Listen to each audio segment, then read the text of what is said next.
Thanks, Dimos. Good morning, everyone, and welcome to our third training session, the Train the Trainer session on legal and organizational framework.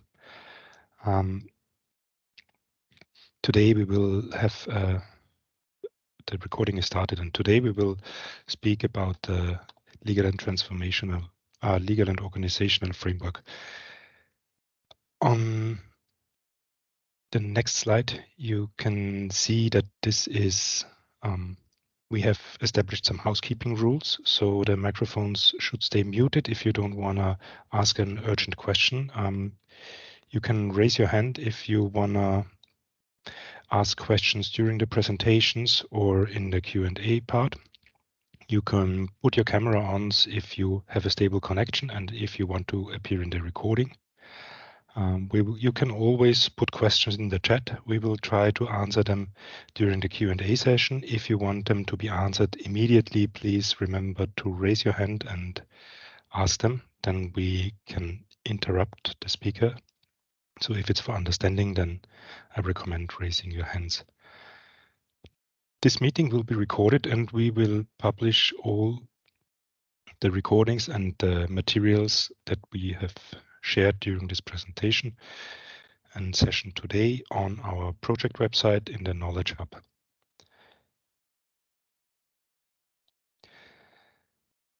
Today is our third session of the legal and organizational framework that is embedded in our 6-session series of key factors for community energy development.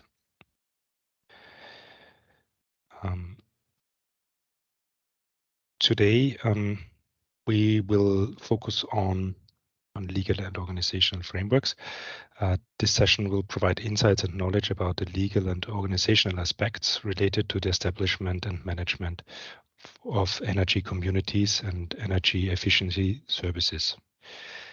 Our speakers today will provide insights into the process and setting up of operating community energy solutions, and as well the transfer of knowledge gained from pilot projects across Europe.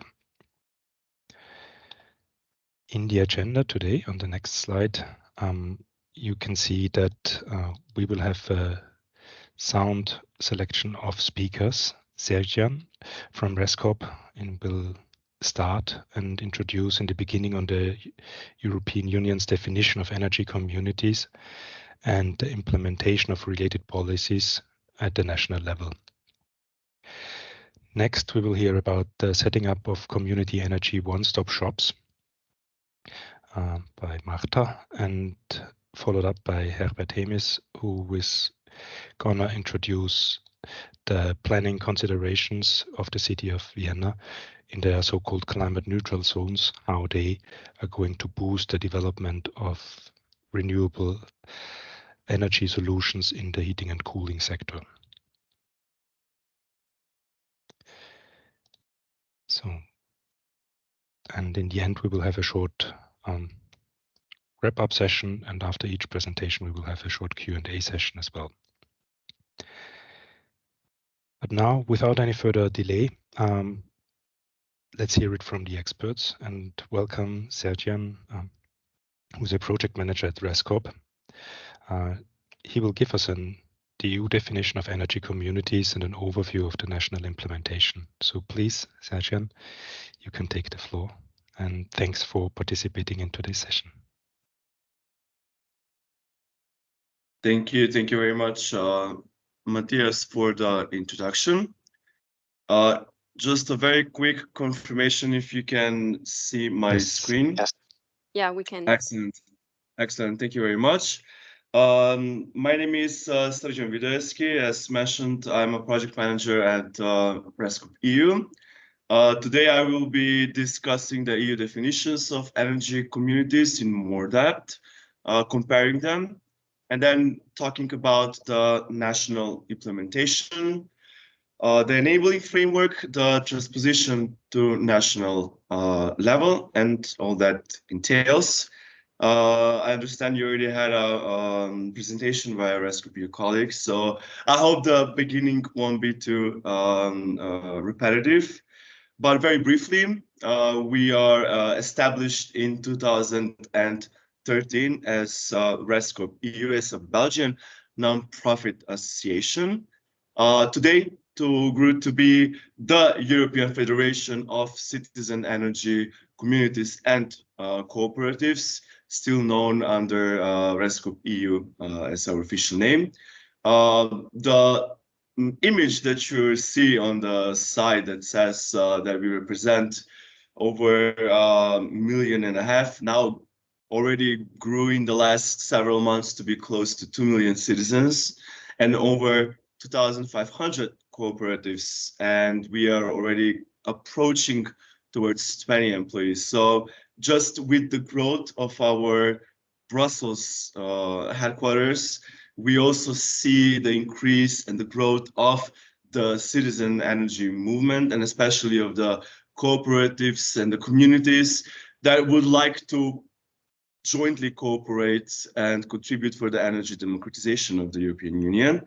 And in essence, the citizen energy cooperatives are groups of citizens who cooperate in energy transition project. What does that mean? I'm going to see later on in further details. We're representing the voice of the citizens and the citizen energy cooperatives to the European policy makers. And each and every one of us has a specific projects or a program that we are focusing on.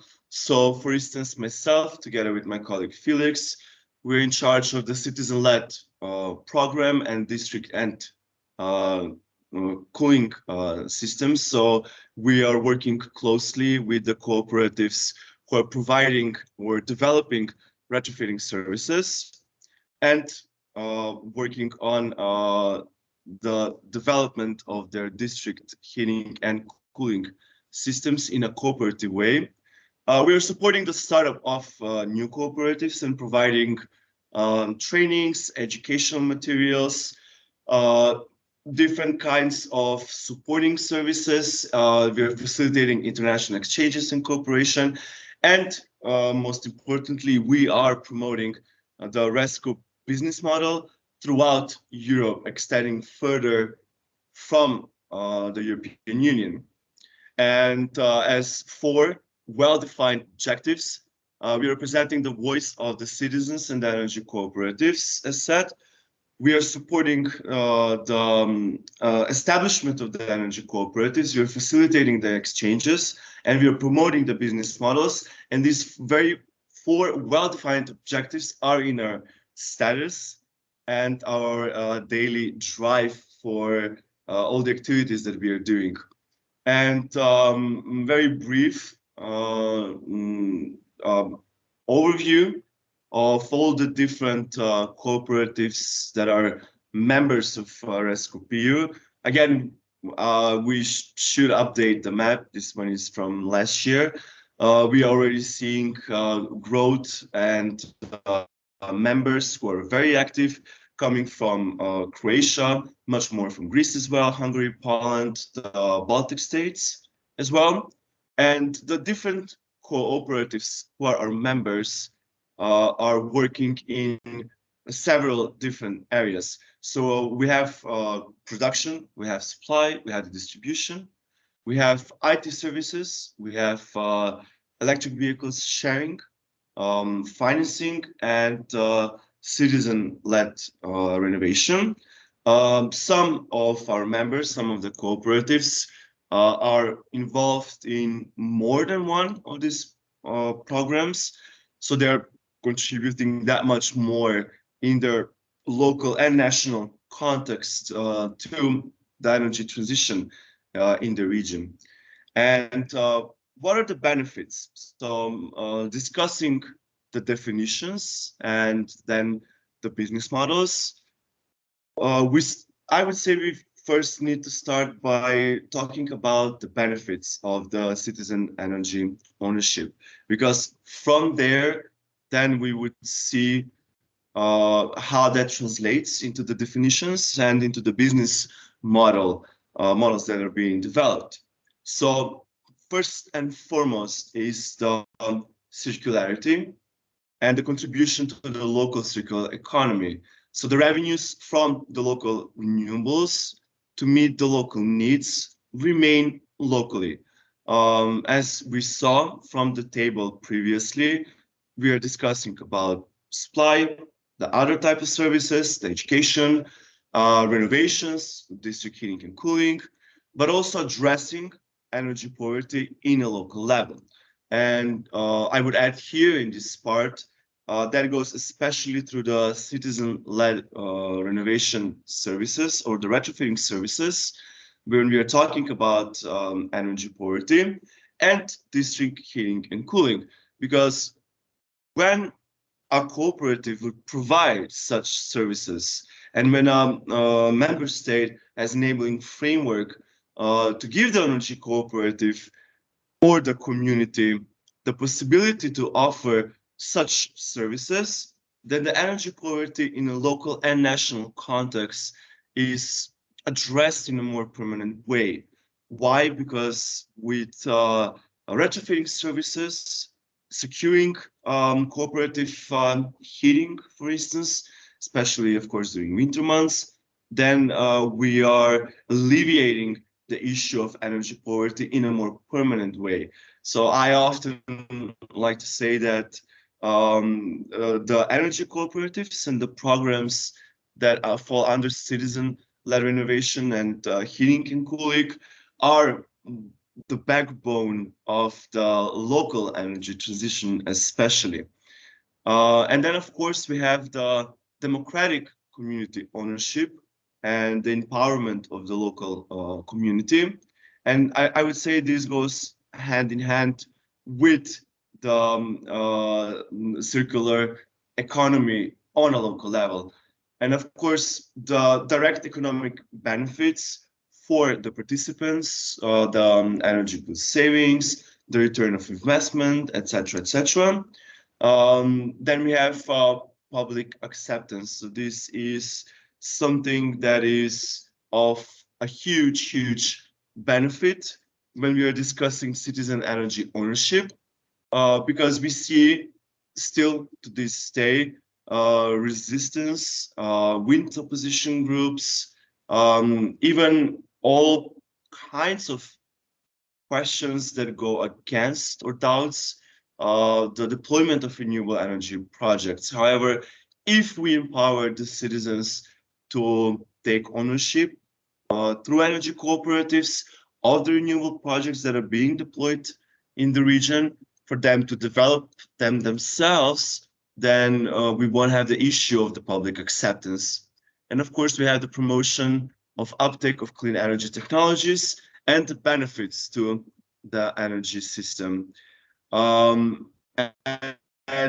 on a more, yes, individual level, and through the different services, we have access to sustainable transportation, for instance, where we're talking about the car sharing. Then we have communal energy production installations that through collective purchase, for instance, of PVs that the cooperatives can organize, then the citizens can get much better deals than if they would do it by themselves. And yeah, we already mentioned the energy poverty, the reduction of the energy poverty in your local area. And coming from these benefits, then we see what is the essence of the business model, especially for production and supply. So we have the REST groups, and then we have this constellation with the members and the community, and they are adding societal value to the community. We are making sure, of course, that the energy cooperatives and the communities give 100% ownership to the projects, which in return gives back the 100% of the profits to the people who are the members themselves. And then we see reduction of the energy bills, of course. What is the potential? Well, the participation of the individuals and the communities in the energy transition is essential. So this has been proved through a number of studies and has been recognized by the European Union. So, for instance, from a recent Delft study, by 2050, at least half of the EU citizens could be producing their own renewable electricity, meaning 45% or almost half of the total electricity demand by them. So we see that the potential is really, really huge. Then how are the energy communities organized or discussed in the clean energy package? What is the organizational concept?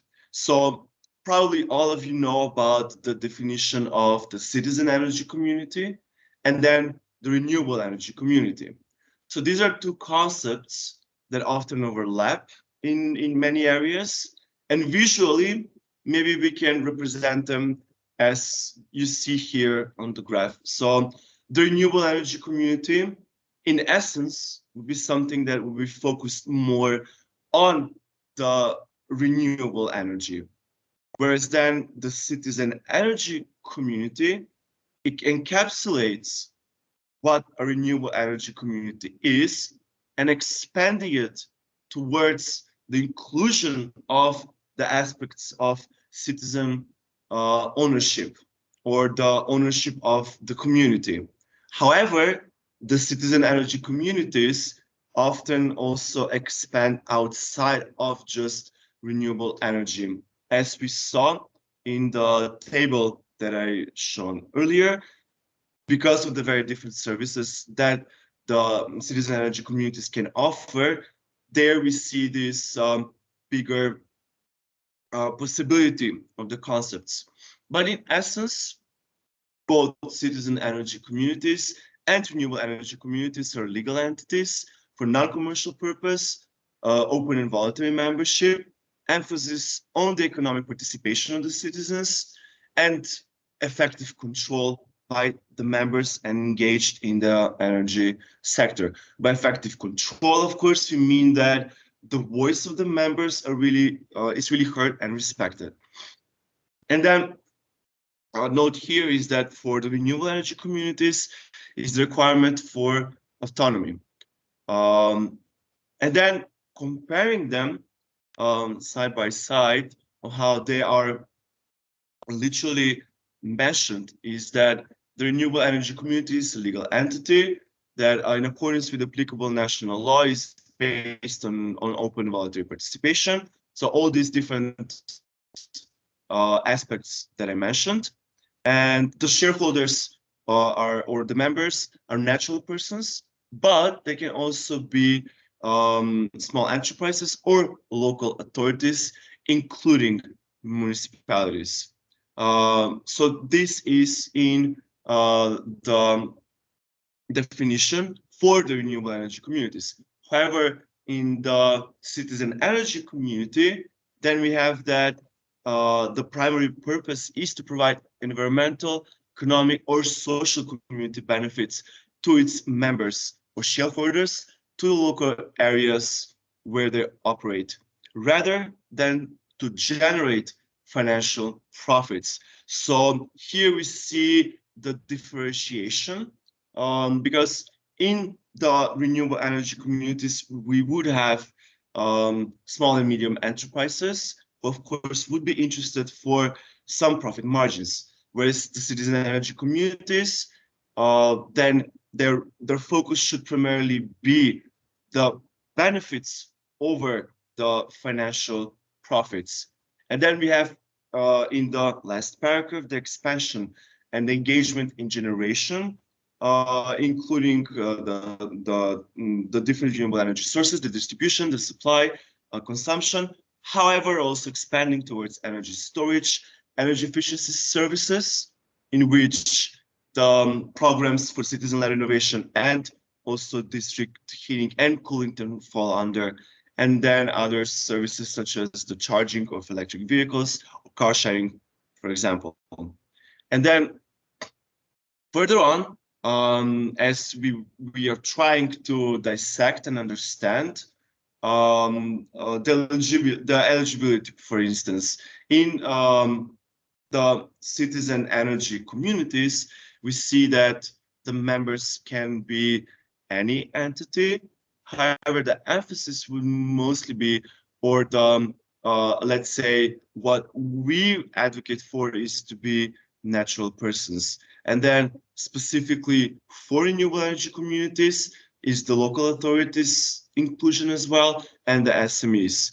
And then here we have also, we see the same primary purpose, even though it's not directly prescribed in the definitions of the renewable energy community. However, of course, the primary purpose is as well the environmental, economic, social, communal benefits.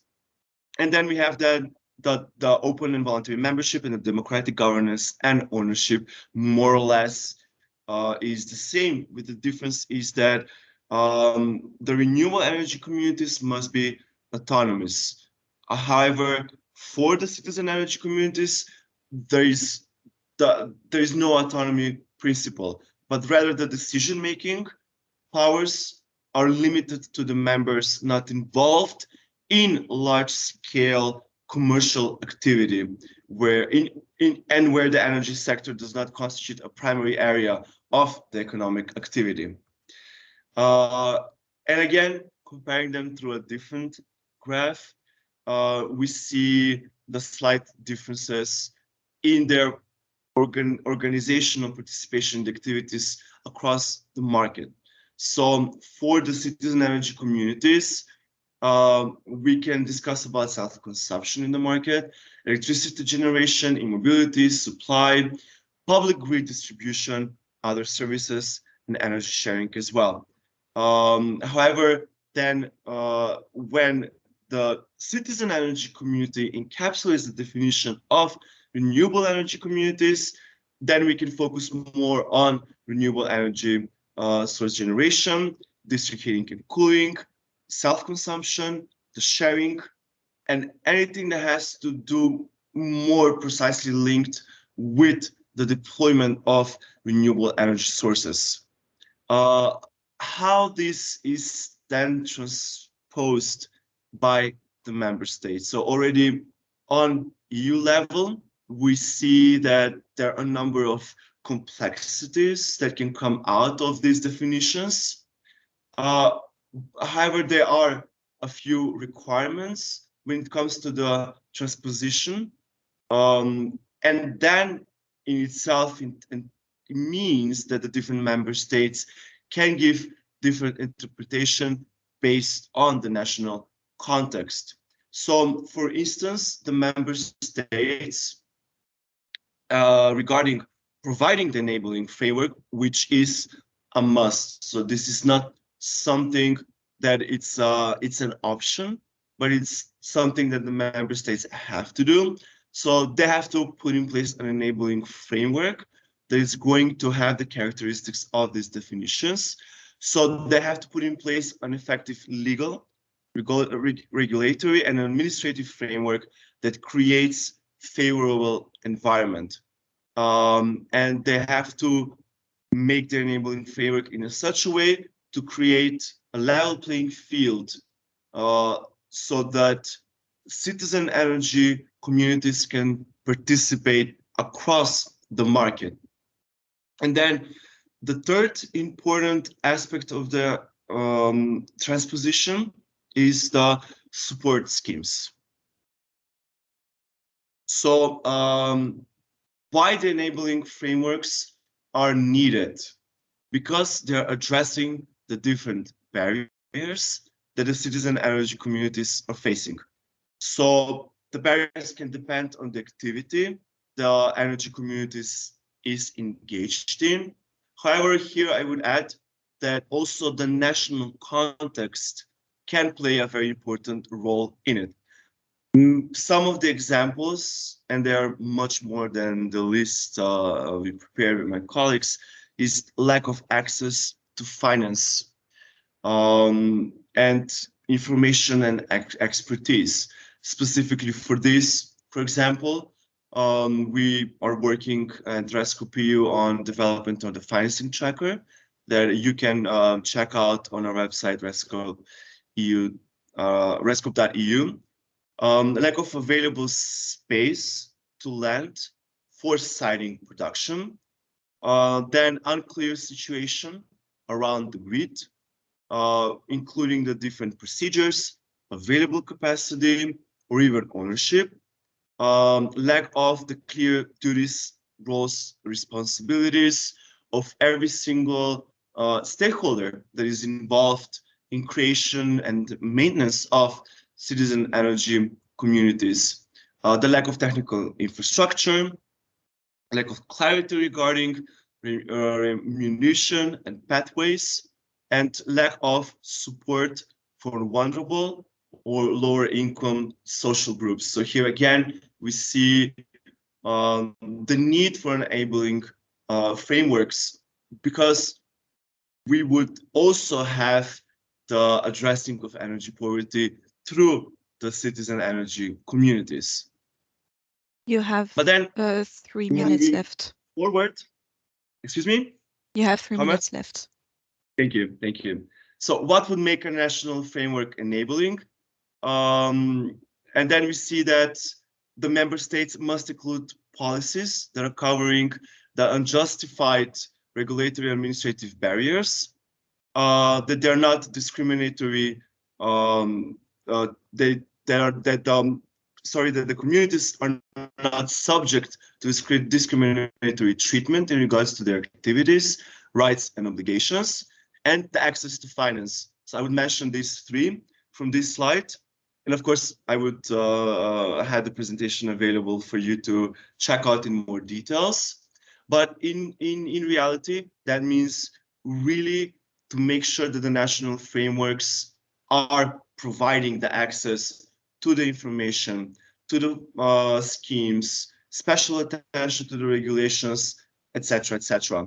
And then we have examples from throughout the European Union and Europe, such as the local energy in Scotland, or having a national coordinating office that is going to monitor and support the transposition.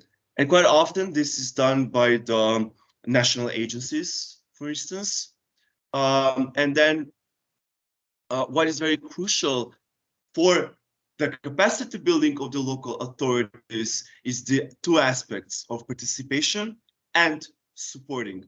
So with that, we are promoting inclusiveness. So there are not that many EU examples, unfortunately. However, the situation is improving as the time goes on. Then we can also have some potential learnings from the United States, that on a state-to-state level, for instance, they have big financing programs that are helping low-income households. And then the requirements versus the incentives for project developers who are in favor of citizen energy communities. And then who oversees the energy communities? We have several examples. For example, Ireland and Germany, it's the regulatory authorities. Lithuania, we have a national energy regulatory authority that oversees the implementation of the transposition, but also making sure that the development of the citizen energy communities is respected. In Ireland, what is very important is that the regulatory authorities are overseeing all the different support schemes that are supporting not just the transposition, but also the development. In Greece, there is a registers, for instance, and then within the support schemes, we can have also a number of varieties. Under the new state aid guidelines, the renewable energy communities are exempt from tenders for projects up to 6 megawatts, and 18 for wind, an example from Germany. And then there are specific tenders, for instance, in Ireland, that are just for the renewable energy communities. And then sadly, we are still at the very beginning, even though the deadlines, as you can see, are long past. I would advise you to make sure to check out also our transposition tracker. So when you open RESCOP ConnectHeat.eu, our website. You go to the transposition tracker and you can see exactly where your state and your national context is. However, as a general overview, here, for instance, of course, we use the traffic light coloring. So the red ones is that there is a bad transposition, and then the yellow, orange towards the middle, and then the best practices. We see which member states are with the best practices. And then what are the bad examples? For example, if it's just copy paste. So we would definitely not advise copying and pasting of the regulation because it has to be, the definitions that have to be put within the national context. And then what are the new EU developments, very briefly? So big discussions are on the electricity market design revision, the new energy sharing provisions, and then risks that are identified and need for improvement on EU level, but you should be aware for your national context as well. So it's the opening up of energy sharing to large actors. And what would that mean in the national context as well? The third party ownership, aside from the known stakeholders and owners, especially outside of private ownership of natural persons as members. Then the lack of protection of consumer rights, geographic limitations at bidding zone level, the need for level playing field for the energy communities. So these are all aspects that in the national context is very, very important to be aware of. And yes, thank you very much for your attention. And I hope I didn't speed up too much in the last couple of slides. Then I will stop sharing my screen. Do we have any questions, any comments? Yeah, thank you, Sergen, for this very interesting presentation. Yes, we already have some questions in the chat. If somebody else wants to open up the discussion first. Otherwise, I go with Ricardo's question. Is there any study or example quantifying or detailing more the link between community energy projects and the fight against energy poverty? Are there some studies available that help us to quantify this aspect? Personally, as I said at the beginning, my focus is citizen-led renovation program, and in some aspects, district heating and cooling. So we are at the moment only from the aspect of citizen-led renovation services that the energy cooperatives are doing. We are at the moment doing a research study to see what is the impact of alleviating energy poverty. So I will give the example from the project that I work on from Ireland. The partner in the OSR project that I work on is ECTC from Ireland, or Energy Communities Tipperary. Now they're rebranding themselves as Ecovision. So, for instance, just from a practical example, from a practical point of view, through their deployment of the renovation services, they managed to renovate in a span of 10 years over 900 homes, approaching to 1,000. So just from this fact and practical example, we see that the energy cooperatives, just from this one example that I'm very closely familiar with, they are alleviating the energy poverty in the region by providing retrofitting services. However, if you would like to know more specifically for some larger scale studies, I would advise you to check out the CEAS project that Rescue EU is involved in, and I can send you the link, and you can have access to it if that's okay. So this is something that is more in the focus of my other colleagues. Thank you. Thanks a lot. I would also have another question, or a Yes. couple of questions. You mentioned in the early phase of your presentation that participation in communities or community energy solutions is essential. Do you have the experience? Is there kind of a minimum threshold of share of people participating in a community within one area, or a minimum number of people driving this community energy solution to ensure that this project will be successful in the end and implemented?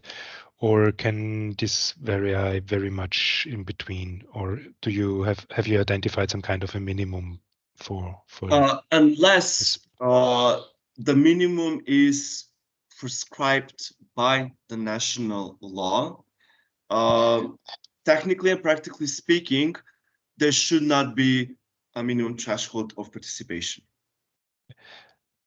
Yeah, so maybe I can rephrase this in a slightly different way. I know that to establish a community solution, it needs like a couple of people or units that work together to count as a energy community solution.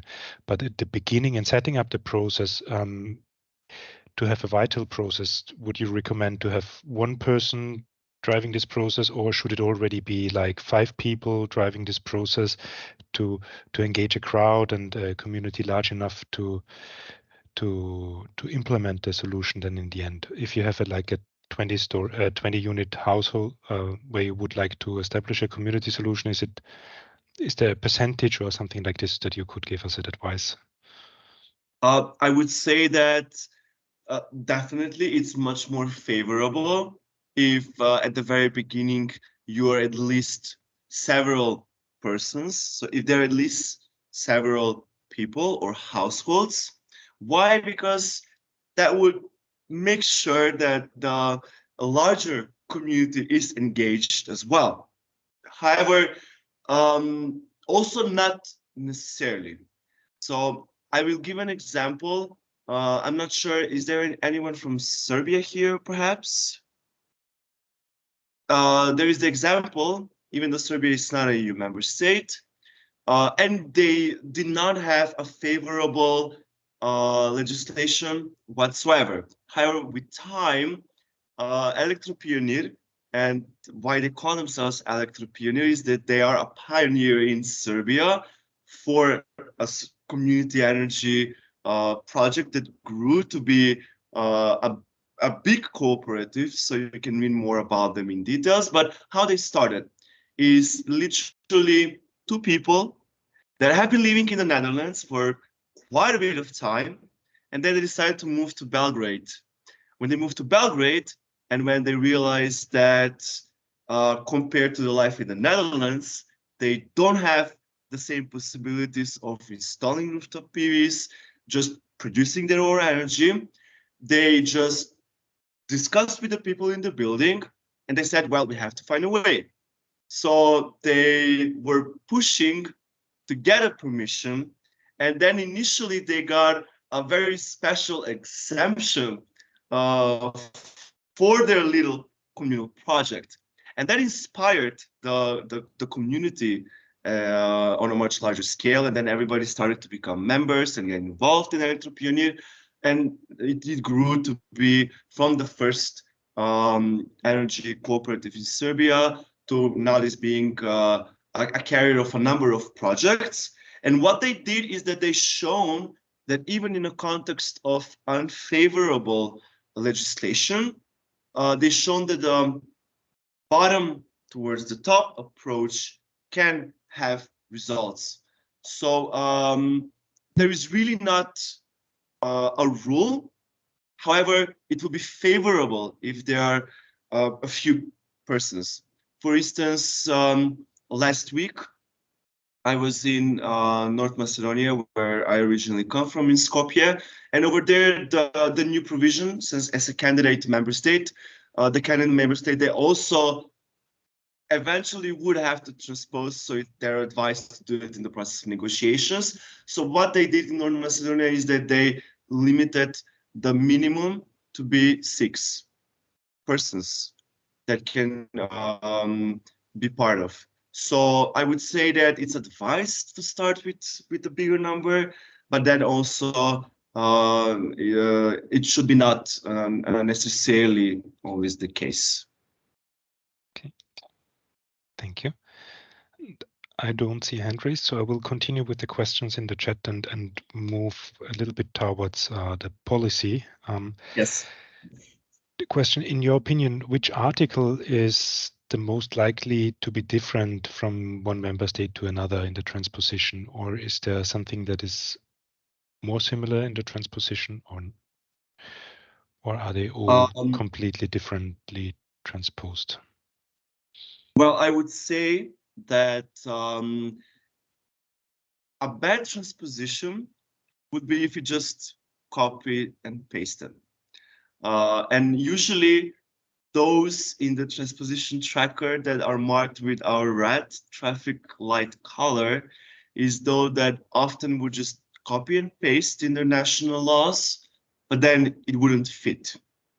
It wouldn't fit because then through the other national laws, whether that would be in regards to renewable energy sources or participation in the electricity market, or how in general, how the energy sector at large is being organized, would just not fit and would be unlogical. And then for any energy community or cooperative or any sort of communal energy project trying to emerge, then they would face with a paradoxical situation when even the language that is being used does not correspond to the national context. So even though I'm not a legal expert, that's my colleague Stavrula Papa, but we quite often exchange.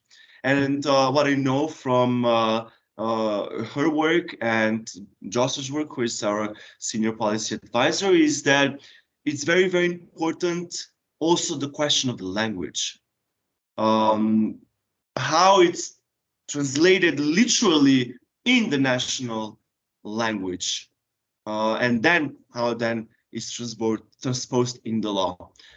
Because if you just literally translate it and it doesn't have any familiarity or any connection, then it would definitely be a bad example. So you already saw some of the states that are marked as bad examples. So yes, again, I would advise you, if you would like to know more details, please check out the transposition tracker. And then you can always reach out to me if you have more detailed questions about your own country and then how to proceed. And I would ask Marta and Matthias and Clemens, please make sure to share my details to everyone who would like to know more. Okay, thank you. I'm just asking all the other audience. We have time for one more question. Is there someone who would like to raise his hand? Or her hand, of course.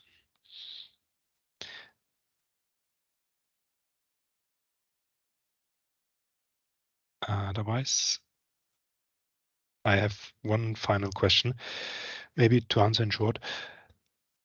Do you see any upcoming changes in the European regulations and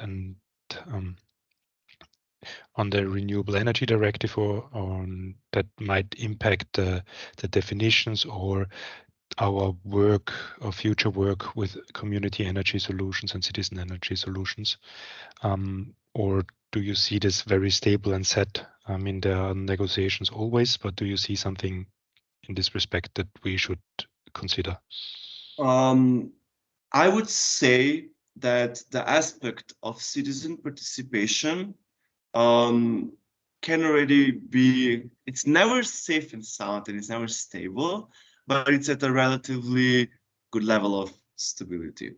However, changes are, as you said, always ongoing. What is a big moment of discussion and what can also impact the future deployment of cooperatives and energy communities in the different member states is the understanding of energy sharing.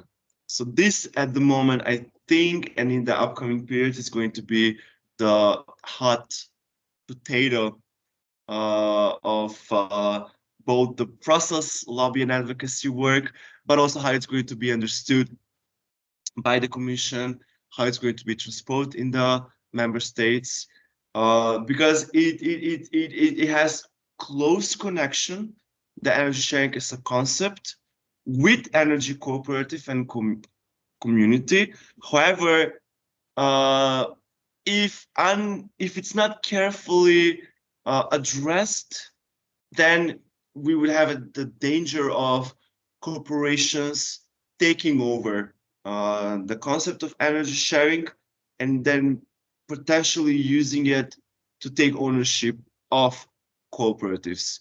So I am, again, not a legal expert, but I know that this is at the moment a big point of discussion. Okay, then thank you for these insights, Sergian, and thanks for staying here as a speaker. It was very interesting. Thank you very much. Thank you very much for the invitation. It was a pleasure to present and share with your groups. And again, there is still so much more to be shared and done. When you mentioned 3 minutes, I was like, oh no, I have at least 10 more minutes to speak. But I even think that I can speak for 1 more hour if given the time. So yeah, I would thank you again. I would urge you to share my contact to anyone who would like to engage in further discussions. Thank you. And we will definitely find opportunities to follow up and intensify these discussions. Thanks a lot. But now, with respect to time, it's time, just right about time, to move on to our next speaker, Marta Lopatelli. I think you know her. She's working in the ConnectHeat Project, but today she's presenting a service guide for one-stop shops for energy communities, which was also developed under the Energy Community Repository, and that she has been very intensively working on in the past months. So, Marta, the floor is yours, and the questions can be written in the chat in the meantime. Thank you. Thank you. Thank you very much. It's very new to be here as a speaker, but here we are. So good morning, everyone. Today, as Matthias said, I will be presenting the brand new guidance document developed by the Energy Communities Repository, and which title is Setting Up Community Energy One-Stop Shops. So in the next slide, you can see the book cover. You can easily find it on the website, but we also shared it with you recently as it is a very useful tool for our project. So next slide. For those who don't know it, the Energy Communities Repository is an initiative of the European Commission that started after the European definition for energy communities, after they were created, to provide, in fact, practical support to energy communities and help them take off and advance their clean energy projects. So how does the Energy Communities Repository actually provide support to energy communities? Through 3 main activities. So first, they provide policy analysis, looking at laws in the national context, enabling framework, barriers and drivers for energy communities, and helping create a better understanding of the current situation. And in that way, they also inform the work of policymakers so that they develop new or improved frameworks in the future. So the second activity is mapping and impact assessment. In fact, they carry out this kind of activity, and they look at what energy communities are existing and what they are doing and what are their how can I say, like, what does it mean? What is their real impact and what it means for the energy transition? the Energy Communities Repository also provides technical assistance and capacity building through experts who work directly with energy communities to help them develop business plans, financing concepts, and project development. So now, back to the guidance document. It has been developed targeting entities wishing to set up a one-stop shop for energy communities. So by energy community one-stop shops, we mean an organization at national, regional, or local level that provides a range of services to energy communities in order to help them overcome barriers in the process of setting up their organization and or projects at different stages of the process. So the reason why we are presenting this to you is because at first the concept of one-stop shop was conceived mainly in the field of renovation. Now it is expanding and it's covering also the field of energy communities, and it shows that providing this kind of integrated services is getting bigger as the demand for this kind of services. So for this reason, we thought that being aware of that kind of demand could be beneficial for you, and also start providing these kinds of services could be beneficial for the energy communities in ConnectHeat. So next slide, please. These are the points that you may want to take into account if you wish to set up an energy communities one-stop shop according to well-established one-stop shops, because while working on this guidance document, many well-established one-stop shops were interviewed. So everything that you find in the guide is based on the real-life experience of these one-stop shops. So the first point that you may want to take into account is define your services and activities, know your context, and identify your priorities. The second is finance your one-stop shop. Third, make yourself known using effective communication. Fourth, take customers by the hand. Fifth, monitor your impact. And sixth, consider training needs for your one-stop shop staff. So in the next slide, we will begin in the first aspect. So define your services and activities, know your context, and identify your priorities. When setting up a one-stop shops for energy communities, the first element to define are your goals and objectives, as well as the services that you're going to offer, that you're going to provide. This may vary depending on the needs of the energy communities in your country or region, so it's very context specific. The one-stop shops reviewed for the guide, they all base their services on the real needs of energy communities, and they identified those needs by regular communication with energy communities, reviewing the barriers to the uptake of energy communities identified at regional and national levels, interviewing energy communities directly, and launching surveys to understand the needs of energy communities. So now, the list of services that you can provide once you have identified the needs of the energy communities is not exhaustive. It's not exhaustive, but it provides you with some inspiration for possible activities that you could provide. So let's dig into each service in the next slide, please. Okay, so the first is regulatory support. You can provide regulatory support to energy communities in two different ways. The first is inform about regulatory context, because many energy communities, before getting started or setting up a project, they need to understand their options within the current regulatory context.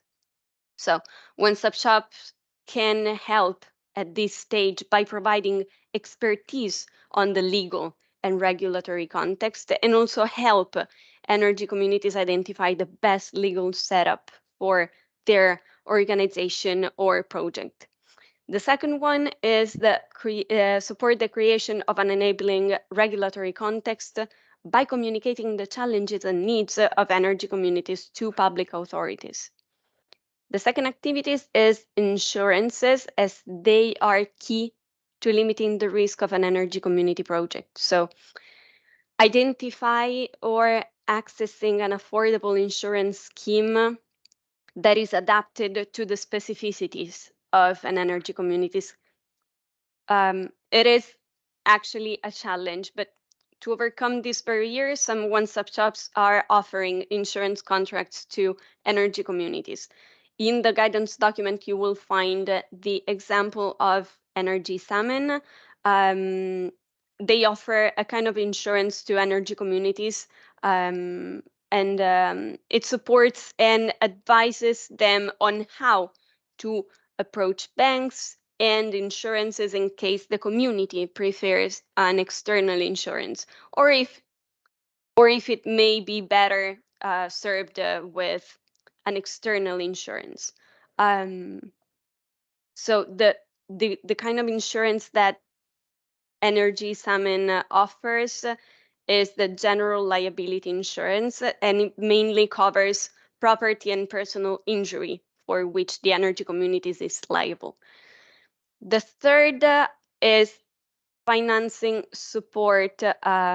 So here are the three examples of financing support. You have inform about financing funding programs. In fact, one-stop shops, they play a crucial role in informing energy communities about various topics, including funding schemes applicable to their activities and regions.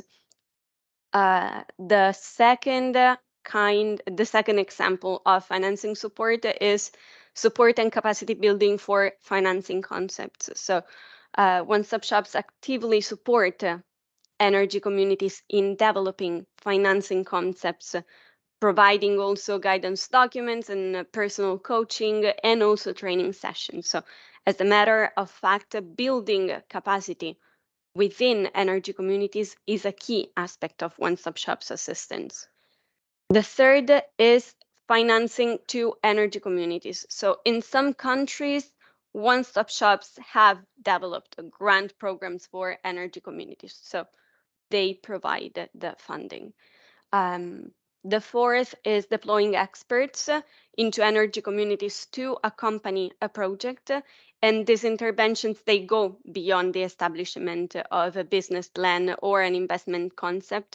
And they can also take the form of a project manager that is developed that is deployed to an energy communities to better develop plans and projects. The fifth is IT support, to provide the tools and software to help energy communities with their internal management, both for internal organization and member management. The last is training. So it goes without saying, provide direct trainings to energy communities to help them build their skills. So in the second slide, another activity that you may want to take into account is access to sustainable financing. So financing your one-stop shop.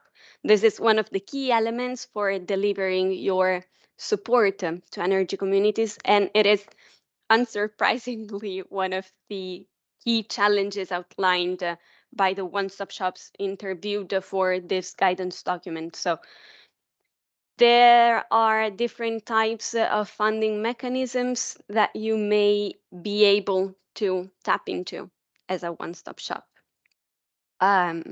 For instance, you have national, regional, and EU levels funding. So there are different examples in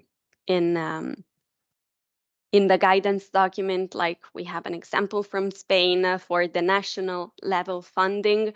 For example, the IDAE is the National Institute for Energy Diversification and Savings. They allocated 20 million from the Next Generation EU program to establish community transformation offices, and the funding is non-repayable, distributed upon project execution, and covers a 3-year period. Then we have regional and EU level fundings, for example, from Bulgaria.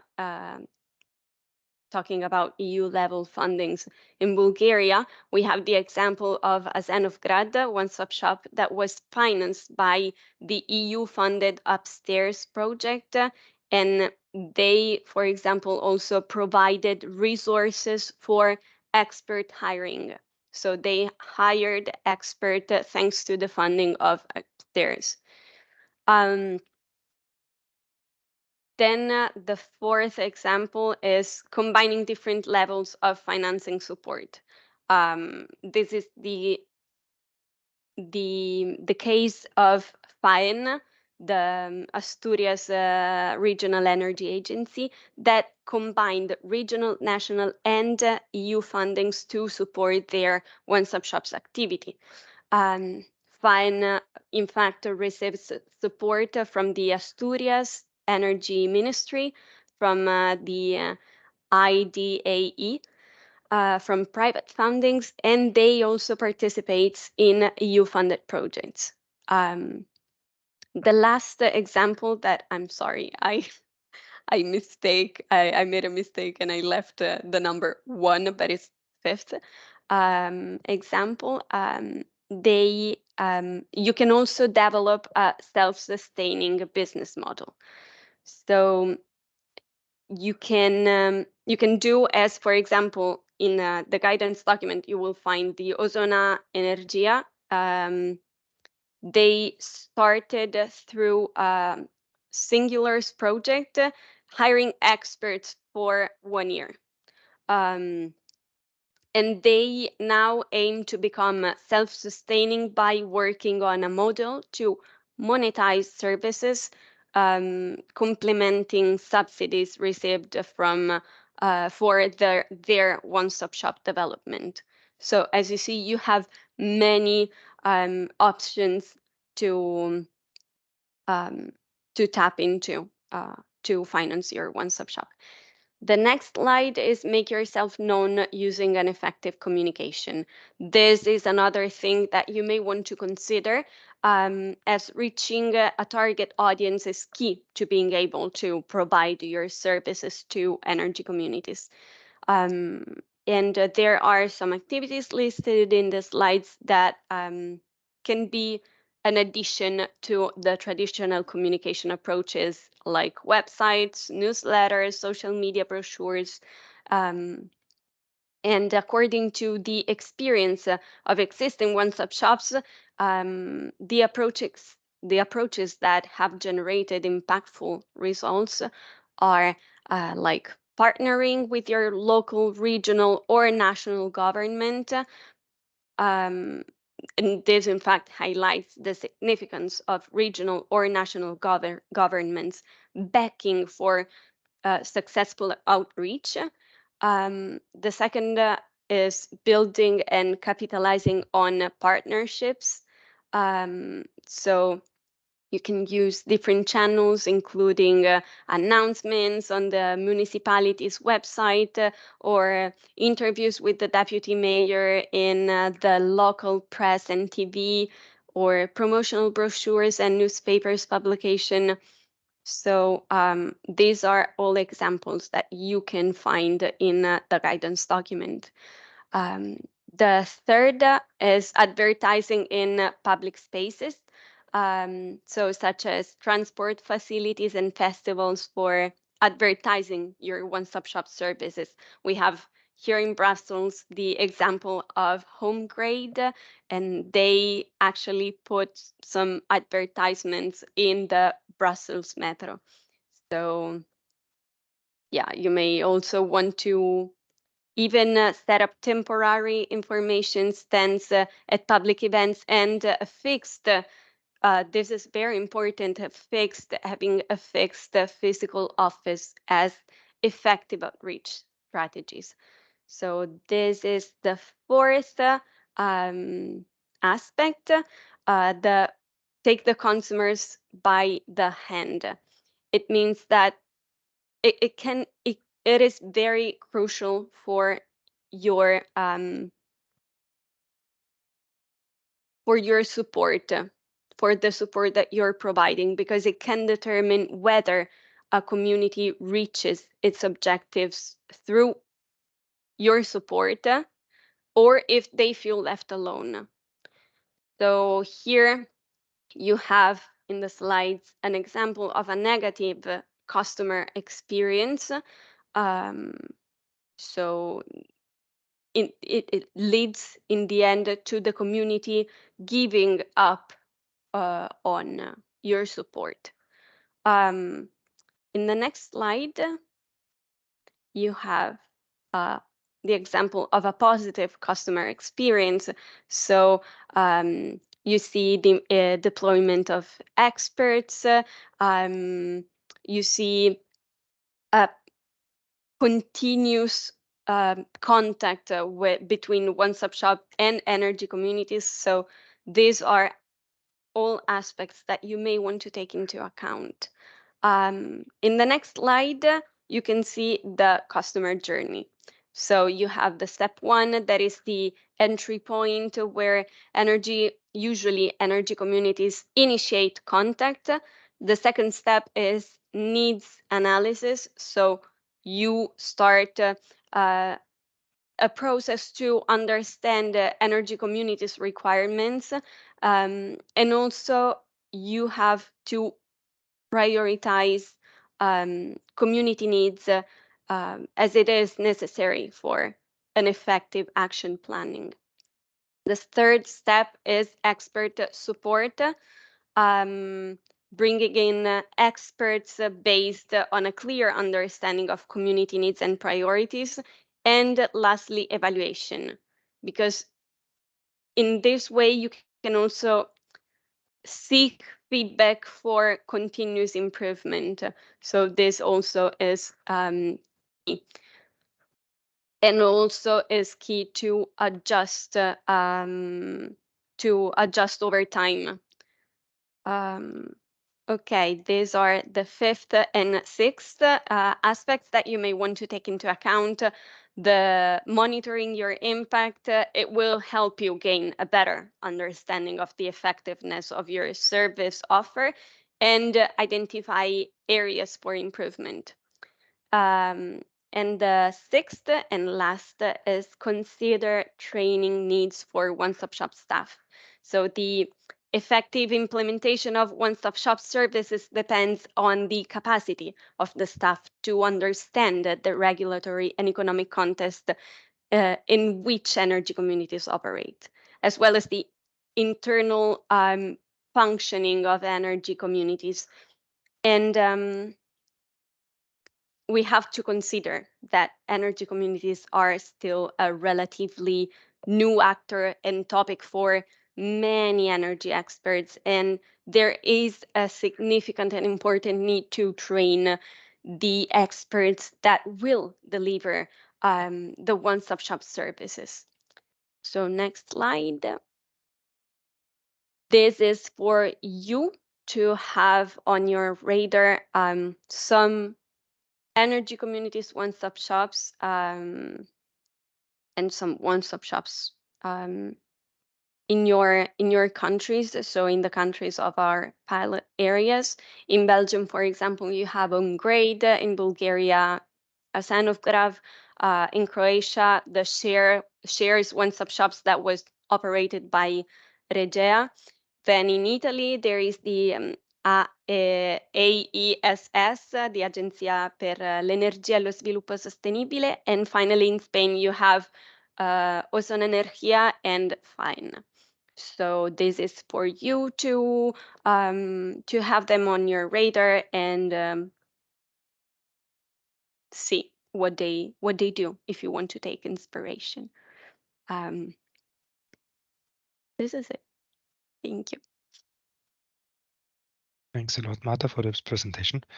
And I really see the relevance of the services that these one-stop shops offer in respect to our project. Not necessarily that we have to implement one-stop shops in all our pilot implementations, but the services that the one-stop shops offer are quite closely linked to what we have promised also within our grant agreement and what we see is necessary to involve the people and citizens on the ground.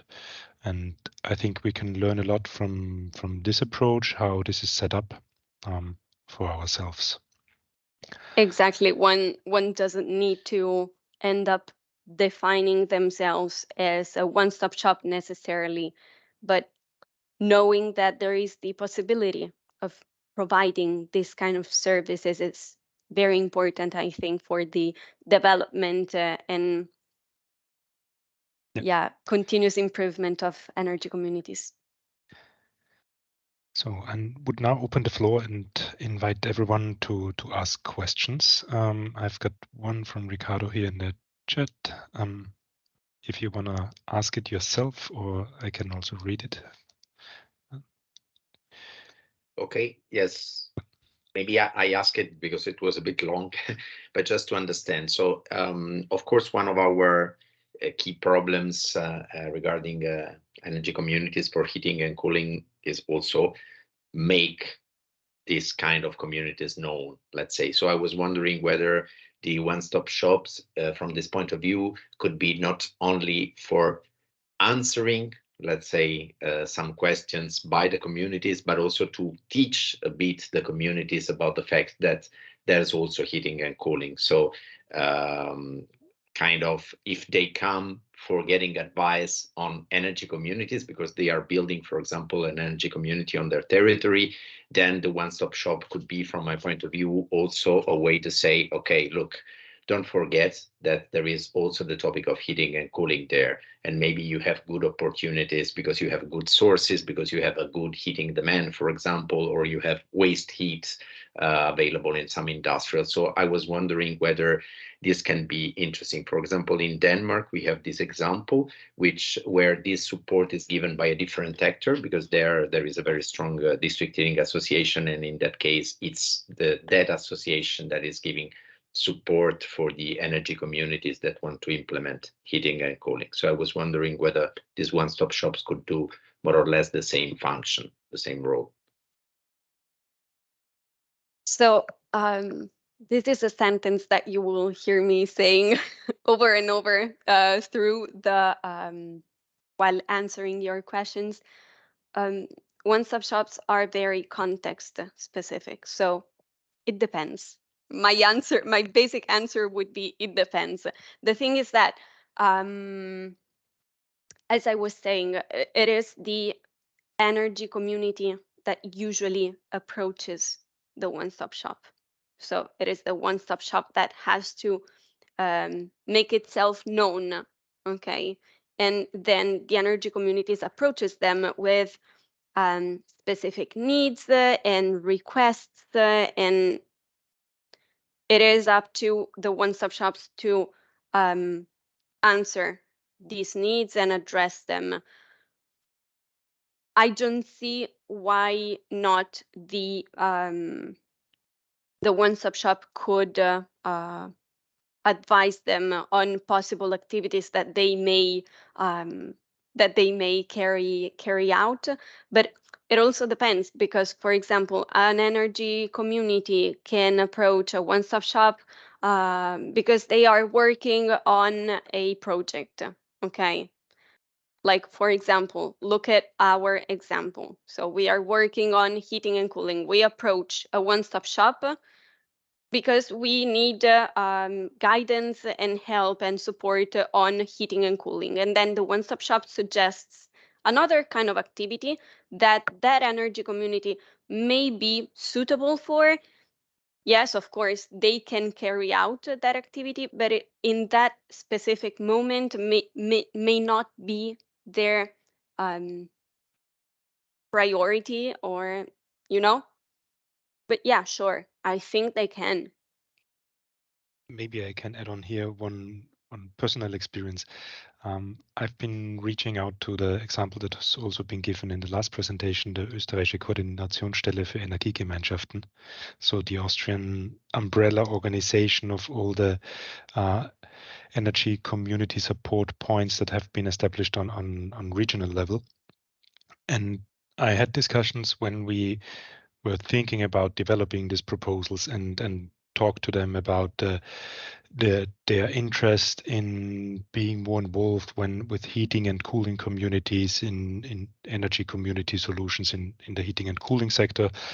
And there was very little resonance. And the answer I got is, yes, we discussed it once, but we came to the conclusion that it's too early for us. We focus on electricity. And now before this session, I looked up at their webpage, and now in the development of renewable energy communities, they use the wording and include also energy solutions in the heating sector for the moment. So it developed, and in their guidances, they now have included the wording of heating. I've had a couple of discussions with them. It's definitely a demand-driven approach that when enough people address this topic and issue, then it will become more popular and more used and more visible also in the one-stop shops and in the other organizations addressing and supporting energy communities on the national and regional level. So I think that we as a consortium, we could also use this and make use of this and be the ones who drive this demand on mentioning heating and cooling solutions in national initiatives and one-stop shops. And I also see that when we learn from our implementation, that we are also very well suited to establish a one-stop shop later on if we think this is necessary and if we want to replicate our activities after the end of the project. I see Dominique has also posted something in the chat. Would you like to speak up, or shall I read it? Yeah, I can explain on it. Sorry, I joined the meeting a little bit later. But yes, there's some exciting news. So we were negotiating with the Flemish government directly with the services of the minister for setting up a one-stop shop. It's called the Technical Assistance Hub for Energy Communities. What it needs to do is to support local authorities. So the local authorities, municipalities, cities are the key target group here. So they are closest to the local initiatives. Can be initiatives from citizens, can be initiatives from groups of SMEs, can be initiatives of municipalities themselves. So these are the three key target groups of energy communities according to the EU directive, and to bring them support, because the key problem here is setting up an energy community is complex. It requires expertise, which can be legal expertise, setting up, doing some contracting, setting up a company. So you need somebody needs to know something about business cases, creating business cases, or then you have technical installations and energy sharing. How exactly does it work? So the whole problem with energy communities is a great idea, but if you ask a random group of citizens, can you set up an energy community? Of course, they don't have the capacity. So of course, there are stakeholders who have a lot of capacity. I think about the existing energy cooperatives where they're already grouping the potential of citizens working together and gathering that expertise and cooperating. But yes, the new framework of energy communities is something new. So the key problem here is, yes, the energy communities do have potential, but it is, I would say, naive, is it the right word, to think that because of the legislation is there, suddenly all of a sudden everywhere there will be starting new energy communities. So they need support in their starting up. So that's the whole concept, that's the whole idea of this, I would say, one-stop shop. It's rather a technical assistance hub. So what exactly, how does it work? So there's 3 million euros for 3 years, which is a lot, but which isn't a lot, considering that Flanders is a region of 6.5 million inhabitants. So if you would spread that over per citizen, it's not that much, not a huge amount of money. So you need to gather group the build knowledge on the right level. So here we are regional level. Generally, for a group of municipalities, I would say between 300,000 and 500,000 inhabitants. So for those groups of municipalities, there is a technical assistance hub, and they will build that expertise. There also will be a central hub, well, could say the central coordination that coordinates the exchange of ideas and concepts. Oh, what's working in that municipality there could be transferred to somewhere else. So it's really focused not on innovation as such, but rather on replication. What is working well? What are the key documents that they use? Can they be transferred? Can they be adapted, etc.? So within these, every of those regions, I think there are 12 to 13 regions defined, and that will be operational. So 12 to 13 technical assistance hubs will be there. Every municipality, but it's not every municipality, it's all the municipalities that signed the energy, the climate pact. So they have a budget available. So in total, I think it's 90 municipalities that have a budget available that they could say, okay, we have a project here. Can we make this a project that is supported by the Technical Assistance Hub? So they have an amount of money that they can spend via the Technical Assistance Hub. So this is the whole thing. So last week's it was yeah, thank you, Clémence. this was it was a lot of negotiation with the services of the minister and with the administration and the inspection of finances. So because it's a very unusual way of working as well, this way of sub-regional creating a sub-regional partnership. So there was well, and then there was a shift in ministers. Yes, last 2 weeks ago. So the minister that was in charge changed, but fortunately, the services of the minister remained the same. So we could just continue, and it was delayed one additional week. So last Friday, they decided on it, and I'm happy to say that it's launched. And I think this can be served as a model or an example of a one-stop shop for energy communities. It needs to start up the 1st of January 2024. So now we're starting to do the staffing of this technical assistance hub. So it requires a project manager and a communication manager, etc. So to really start it up. But I'm hope so I can report on a regular basis to the partners of ConnectHeat about this, and we also, well, if it can be very functional for one or another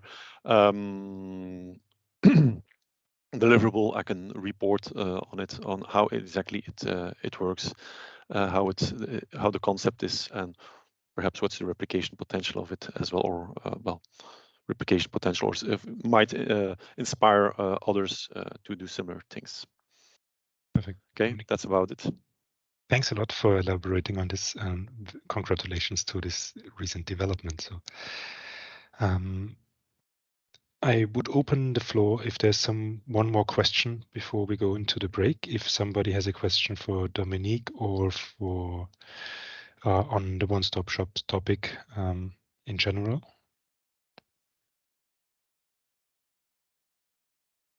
But there is no need to come up with questions, so I think we are fine. And then I would say let's meet again in 10 minutes from now at 10:40, and then we will continue with our program.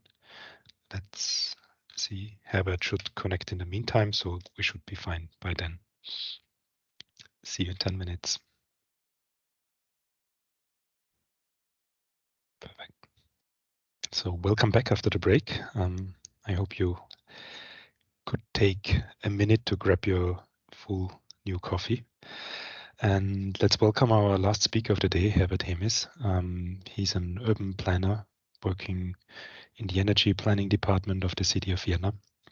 And he has been involved in the development of the climate neutral zones and in energy planning since a very long time. And he's a very knowledgeable person, or the expert who is dealing with these climate neutral zones within the city of Vienna that are enabling the renewable energy supply and boosting the renewable energy deployment within the city limits in the heating and cooling sector.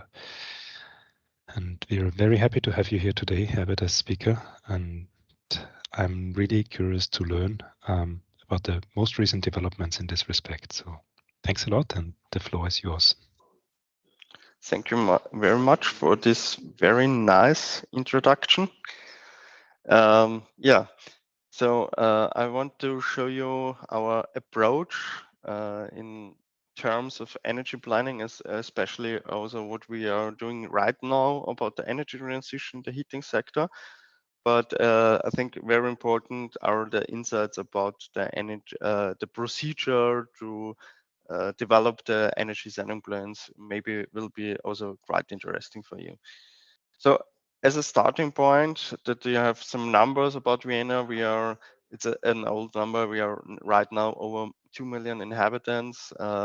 We have a high share on green space, but nevertheless in the built up area, we have a high density as well, and we have a lot of old buildings as well.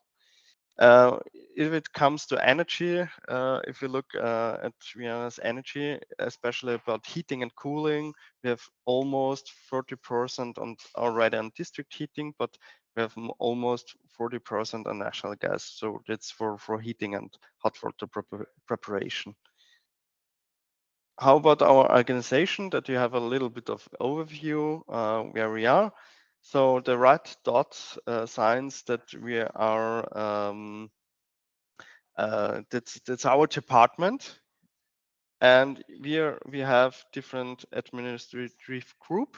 Each group is leading by a city councillor, and we are in the group about climate and environment right now. And we are working close together with a lot of other departments about this phase out of fossil gas and all these issues. And yeah, I will come later back on it if I explain the structure of our phase out fossil program, then it's important to know that. I will jump over that, what our energy planning department is doing stuff, but very important for the issue of energy zoning planning or special energy planning.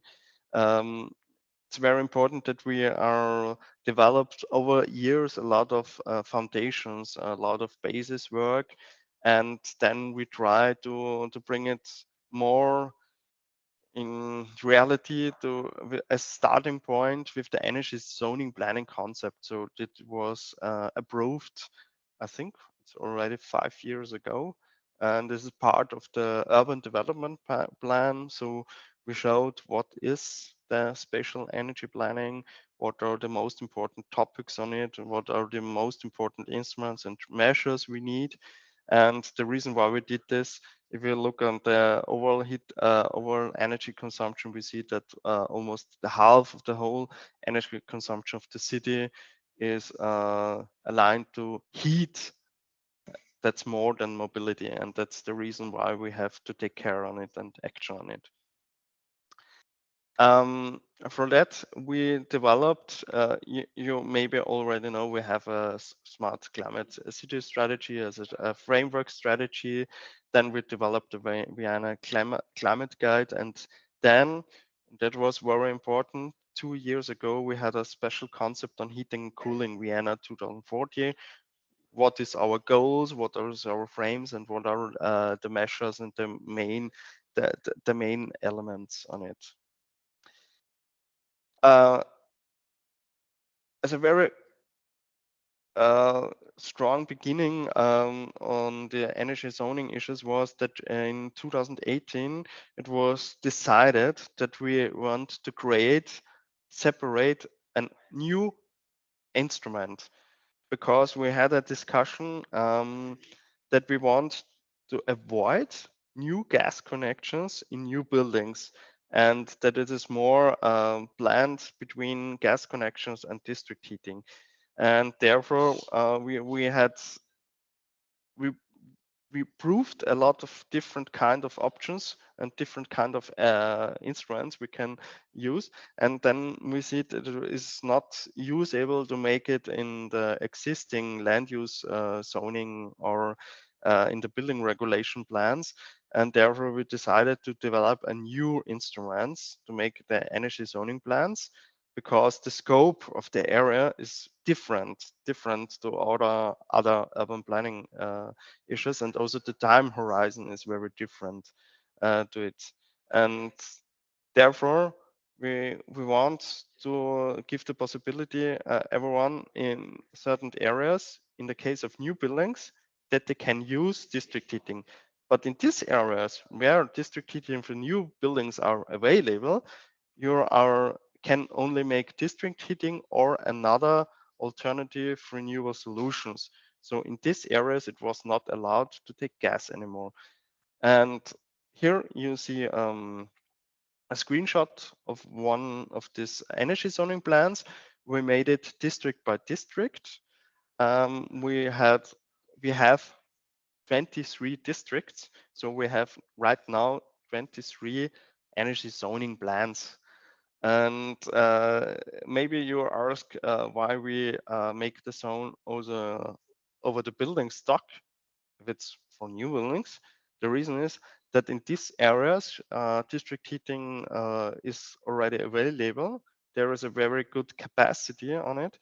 And it's possible, if there is a deconstruction of a building in a new building or a densifications of new buildings, then they have to take care about it. And for them, it's not possible to take gas anymore. And what is the very special on it is it's binding on parcel level. So if you will get the building permit, you have to regard this if you are within the zone, and therefore it's much stricter than other instruments or regulations you have in other countries. It's also stricter than in Switzerland. Yeah. But it's just for the new buildings. That's the only difference at the moment. Yeah. So how was the procedure? If you build up such a procedure, you have to take care a lot of stuff, and then you have a lot of difficult administrative issues. Yeah, you're starting with the internal draft, like you make an land use zoning plan or an building regulation plan. So you have to provide the internal draft, different departments, you get the feedbacks and so on it. And then you have the public drafts as well.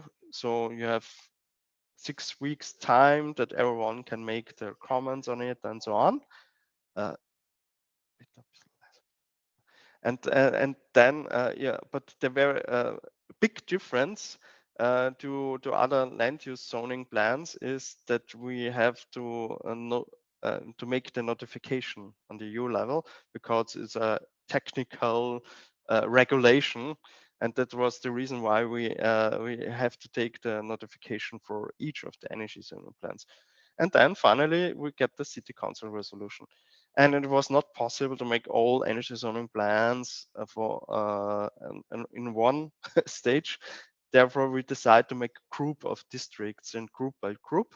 And after four years, last week, we had the final approval of the last energy zoning plan. So we have now zones for the whole of the city. and the duration for one group was almost 1 year.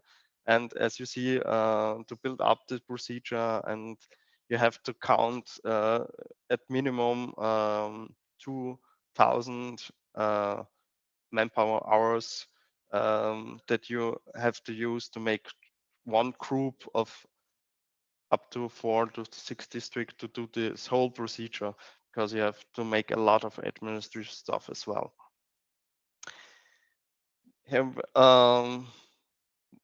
What was the steps to create the zones? So basically, we got a draft of the areas from the net provider according to existing capacity. But then you have the coordination area by area with the net provider and with the energy provider, and to have to ask them, because you make the improvement of it, because it's an instrument from the department and not from the net provider. So you have to be very exact. But nevertheless, we looked the methods. We had a external proof by external experts of the about the method. Is the methods yeah, more or less if it's sufficient to do this, because it's a legal instrument and you have to be very sure about it. And then we came to the coordinated zones, and you have to make this process also as well, area by area, district by district. And nevertheless, you have to consultation of other departments, for instance, the land use planning department and other departments, if there are different kind of building developments and so on, have to regard this as well.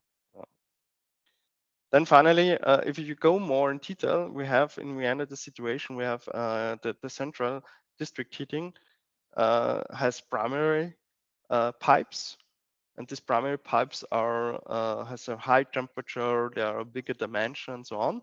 And then we have a transformation station, and this transformation station gives the energy to the secondary grid with lower dimension grids pipes, and with lower temperature between 70 and 90 degrees Celsius in this area. And the basis was that we are regarding the existing capacity. So it was not a planning for the extension. It's just according to the existing capacity. And then as you can see in these yellow areas, we decided, okay, in this area, if there comes a new building, so it's very easy to connect it, because here the capacity is sufficient. And then we calculate that almost every, if there would be on every area almost a new building, then the capacity would be sufficient. But in the end of the secondary grid, there is a too small dimension of the pipe for new to connect new buildings, or the central capacity of the transformation station is not sufficient. Yeah.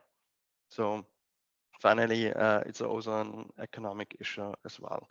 But nevertheless, it's not a mandatory connection to district heating.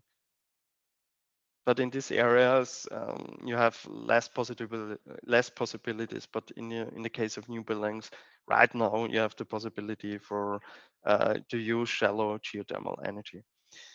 If you look more in detail, also in the areas, here you see a zone. It's in the 9th district, and you can see that right now not so many buildings are connected to district heating. Mostly that's our buildings which has a high energy consumption, but nevertheless, as you can see, we need intensification along the pipes. And if you see on the right picture here, you see the gas grid. Gas is almost everywhere in the city, and we want to come out of it and not to keep it for green gas, because we need green gas in the process heat approach and in the cogeneration for district heating, and not in the heating for each building. That's not very useful for that. Therefore, we said, okay, we need a transition of the building stock, and that's much more difficult than to provide such zones for new buildings. As I already mentioned, we have this heating and cooling concept, and we have also the Vienna Climate Guide, which gives the framework. But we now to come in implementation, we start with the implementation program phasing out of gas. And this program is now leading by the Chief Executive Office.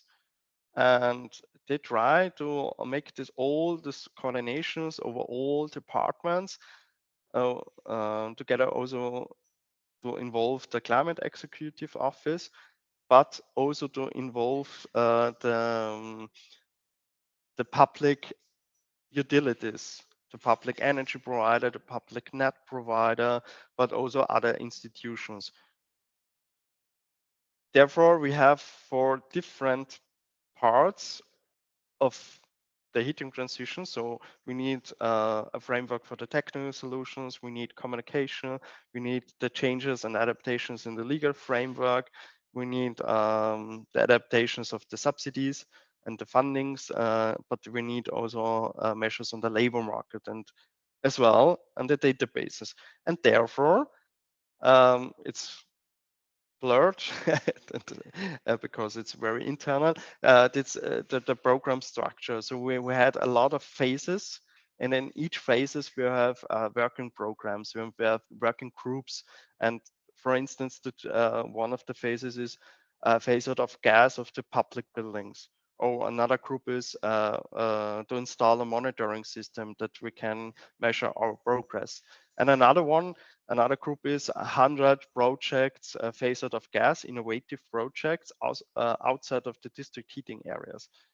And my responsibility is the phase for energy spatial planning, energy zoning for the building stock. And we have to provide there an heat plan as basis till January. So we have a lot of work right now. Our energy system today, it's most, so we have a certain part of the city is already connected to district heating, but most of the areas are connected to natural gas. And our future system will be an extension of the district heating system, but will be also, we will have decentralized local heating networks. Could be also low energy networks and grids, as well microgrids. But nevertheless, in a lot of areas, we have also this single decentralized renewable solutions. Here you see the number of the gas boilers in the city. So we have 100,000 of units, mostly apartments, connected to centralized gas boilers. And then we have 474,000 decentralized gas boilers. I saw a presentation some weeks ago or some days ago from Denmark, and they said for whole of Denmark they have to change 400,000 gas boilers. So so we have in our city more than the whole Denmark. Yeah. So it's a huge challenge because we want to transform it within 17 years.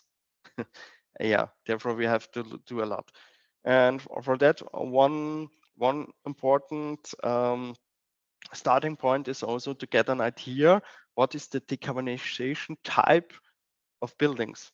So we try to cluster the building typology, to cluster according to the age of building, according to the condition, to the use of buildings, and if it's central or decentralized, and what is right now the energy source, what is the building type, and to bring it together, the decarbonization type, and to make a catalog which kind of measures is for which kind of type the best solution or recommended solution, the expected costs for it.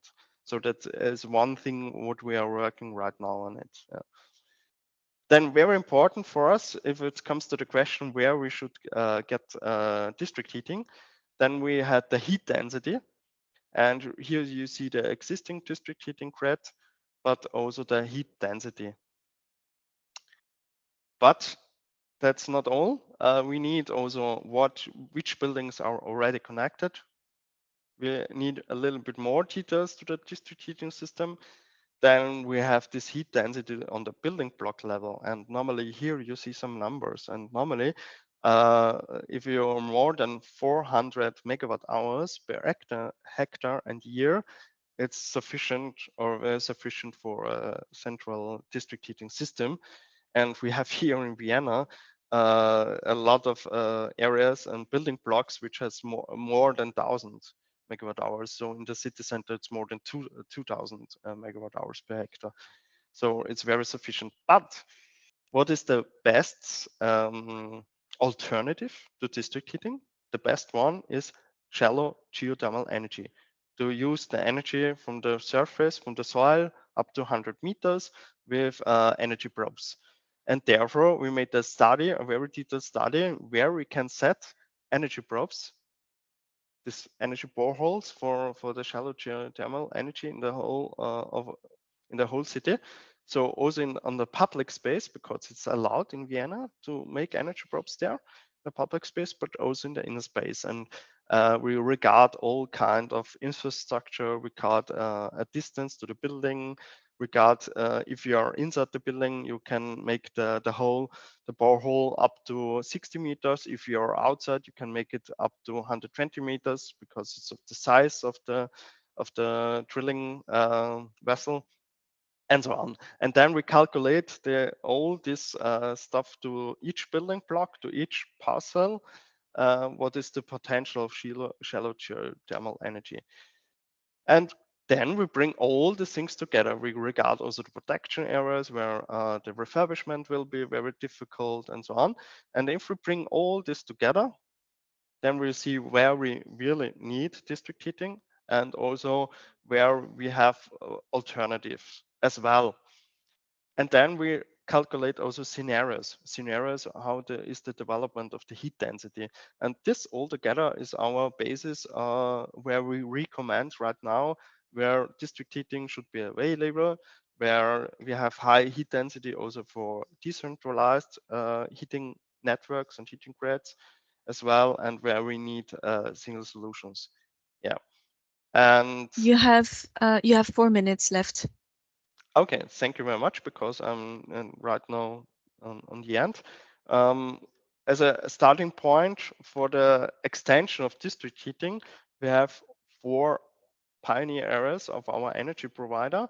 So they try to extend the district heating grid and give an offer to every owner to connect them. And it should be the connection costs should be in each area the same. So because in the past or till now, it's very different. It's according to the location who is asking for district heating. But here we want to start that we want to have a connection rate about at minimum 80%. And to achieve this, you have to make a good offer as well.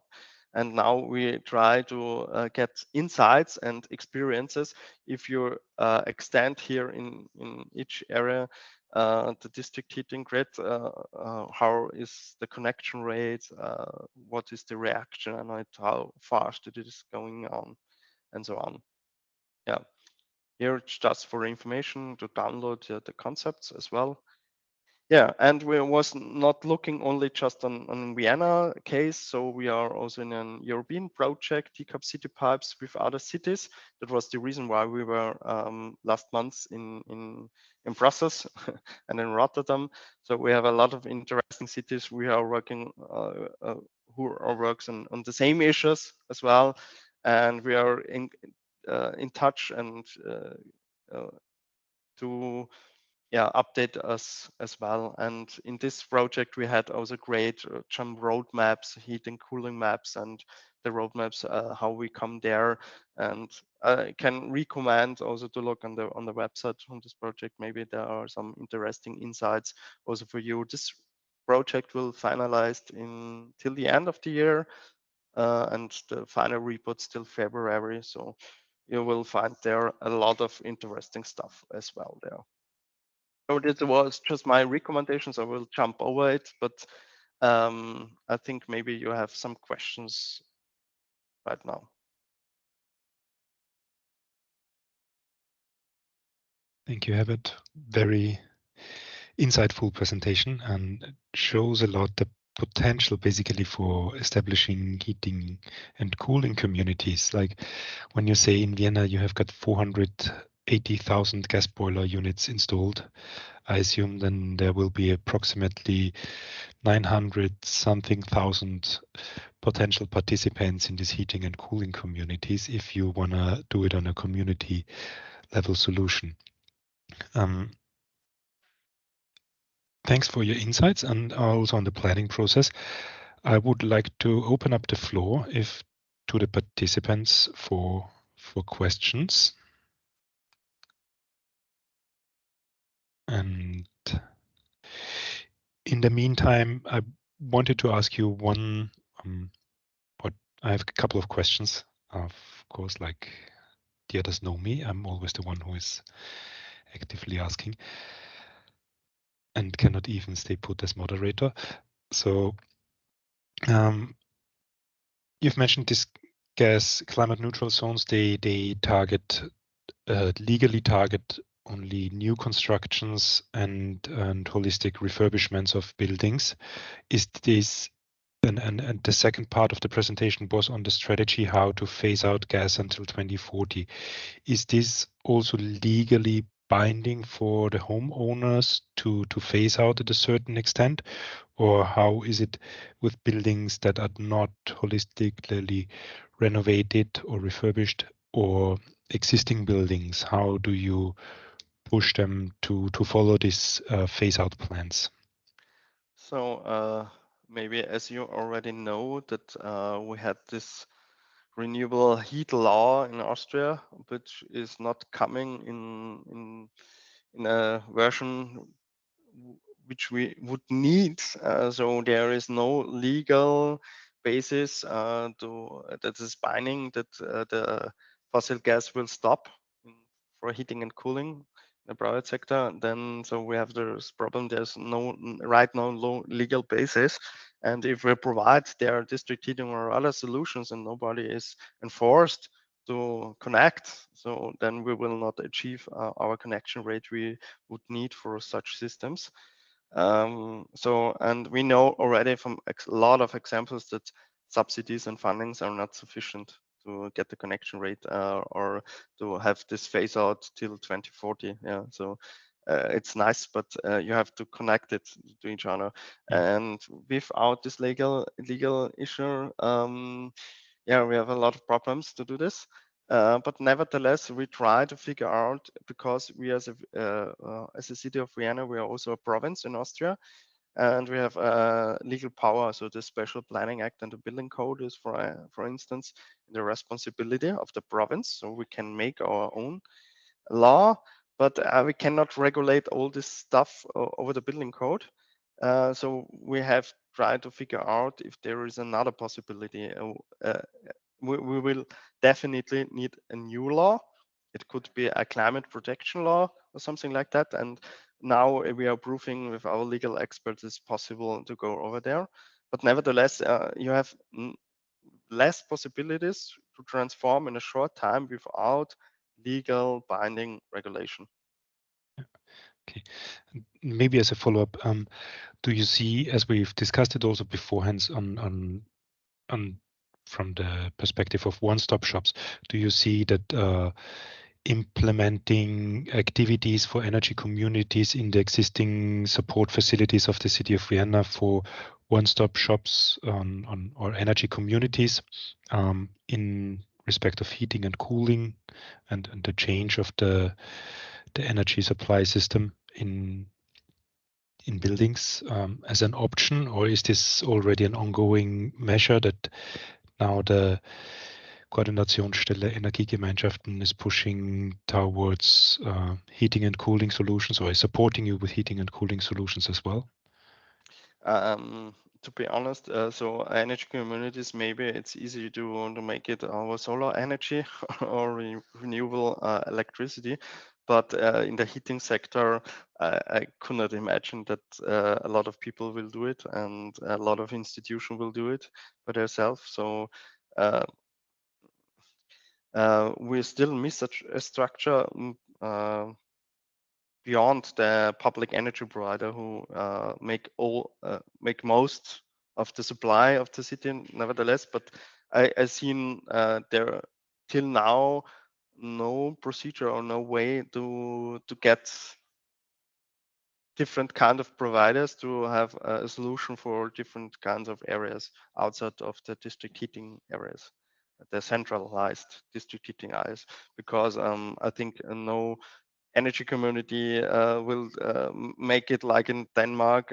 If you have who should be the leader of it and who should take over the responsibility and make all this order for the construction or the lawns to make it. And so you need a procedure to get in with different kind of utilities to make this.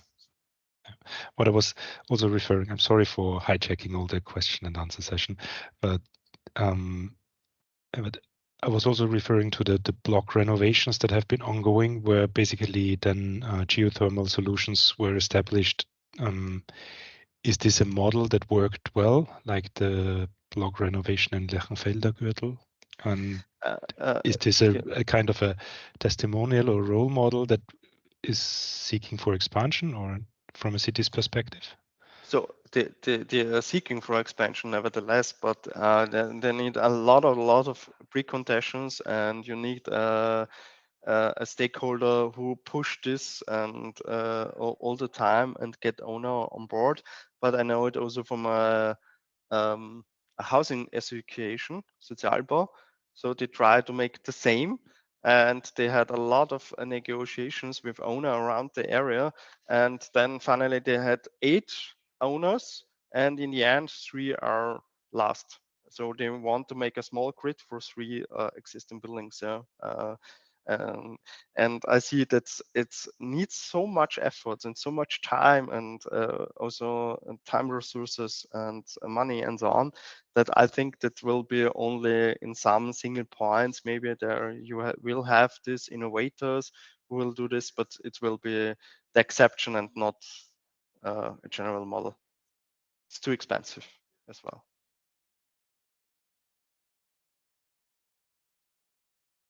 Thanks a lot. Are there other comments or questions to the approach of the city of Vienna or the region of Vienna?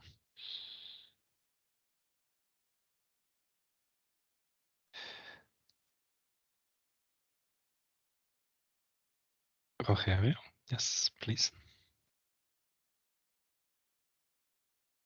Let me just put here. Hi, good morning. Good morning, everyone. My apologies, I wasn't able to attend the training and the presentation right from the beginning, but from my good look, congratulations, very interesting. I would wish that the scenario in Portugal could be very much closer to what I've just seen. Is impressive how the strategy works and is working in Vienna, city that I've been a few times and I love. My question is regarding the investment for the whole strategy. I'm not sure if that was mentioned before in the presentation, but my question is regards to what is the expected investment for the whole plan for this heating for the city and this refurbishment. Is anything expected? What are the means? What are the financial instruments that are expected to outcome from this strategy? If it's all private initiative or if it's any government program that will be supporting all this, the implementation of all this strategy. Thank you. So if it comes to the so now the federal government announced that this law is not coming as we want, but nevertheless then they had a very high subsidies funding scheme right now, up to 75% for changing the heating system to renewables, to alternatives. but it's not yet finalized. So the details out of it. So they had a big program with a lot of money. It should be the subsidy program till I'm not sure, 2030. 1.6 billion euros they want to invest for the changing, but now at the moment the first scheme is more to the single family houses, and now we try to figure out how this funding scheme will work also for the high density buildings in the city, and if it also fits for district heating. We have counted that the district heating extension in the high density area and over the city would be a cost between 1 and 2 billion euros for the whole, but till 2040. And the department who is responsible for the refurbishment, we want to refurbish all these bad buildings, and they count with 30 billion euros on investment costs. But it's not decided yet how high will be the subsidy and the funding from the city for this refurbishment as well. But nevertheless, there is one idea, but we need the legal framework. One idea is that the city will make a transformation for, and in this transformation for, the energy utility, the public energy utility can take the money for the district heating extension. And then if the connection rate is over 70%, then they have to pay the money back to the city if they have sufficient connection rate. So in this case, the city would take over the risk, but the city will do it only if we have the legal framework that is legally binding, that the people have to go out of gas. Otherwise, we will have connection rate between 30 and 50%, and that would be not economical feasible. Nevertheless, the underground structures and all the grid are ownership of the city or are private ownership? So is a concession that is working there? No. So our district heating grid, the network, the centralized, is the primary grids. The primary network is owned by the net provider, public net provider, which is owned by the city, and the secondary grids, the distribution grid to the customers, is owned by Wien Energie, our energy provider, which is also owned by the city of Vienna. Yeah. Okay. So Okay. that's the thing. But if it comes to other provider, it will be interesting how to deal with it, because it's possible that we have one day in certain areas also some other providers. We have also another provider which is owned by another province, but they have just 4 small grids in it. But we will need a lot of new heating grids and networks, and then it will be interesting how to deal with it. It's not decided if we had a concession model or if we have to take another solution, because concession model is legally very tricky, and for that reason it's not decided yet. We have a working group on that as well in our phase-out program to have a decision over the next year how we deal with that as well. Thank you.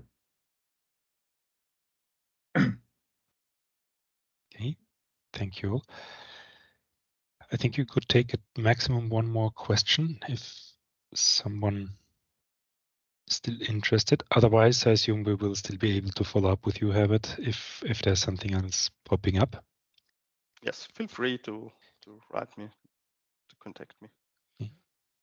Thank you very much for the invitation, and I hope you enjoyed it. Yes, at least I did enjoy it very much, and thanks a lot again for presenting, and thanks a lot also to the other participants and speakers for connecting today and for giving us so much fruitful insights into their work. Thanks again.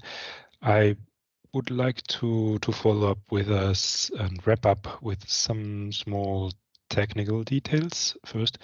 So we have again our survey to provide feedback from the participants to our session and to the training. And please fill in this survey to help us to get better and to learn and to get the conclusions from today.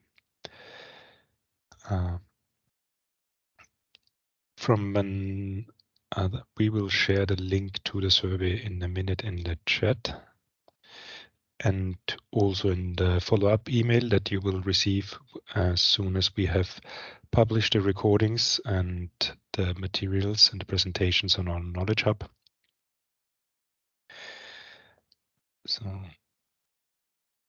And with that, I would also like to announce that we will have our next session already next week. We will have a focus on heat pumps, and we have very interesting speakers upcoming for the next session as well. So don't miss it. If you don't have it on your calendar, please reach out to let us know. Then we will share the meeting link with you again. And besides that, I would really thank you all for joining our interesting session today, which covered the umbrella of European legislation and national transposition, including some examples, gave us some insights and learnings from the one-stop shop development on energy communities, and how we could use synergies out of this developments and the guidance for one-stop shop development, and how this is linked to our work in implementing our pilot cases in our pilot regions. And congratulations to Dominique to establish a one-stop shop in this respect already beginning next January. So happy to learn more about this. And last but definitely not least, thanks Herbert for showing us how the city of Vienna and the region of Vienna does the heat planning and has a very detailed plan developed on how to phase out gas. And I'm sure you will manage to do so, even the national level did not make it legally binding to finish gas-fired boilers in Austrian homes by 2040. I'm very, very positive in this respect, as you have a very engaged team to work on this. And for this, I want to thank also Clémence for managing everything perfectly in the background, and say thank you and wish you all a nice day, and see you again latest next week then. Thanks a lot. Thank you. Thank you. Thank you. Thank you very much.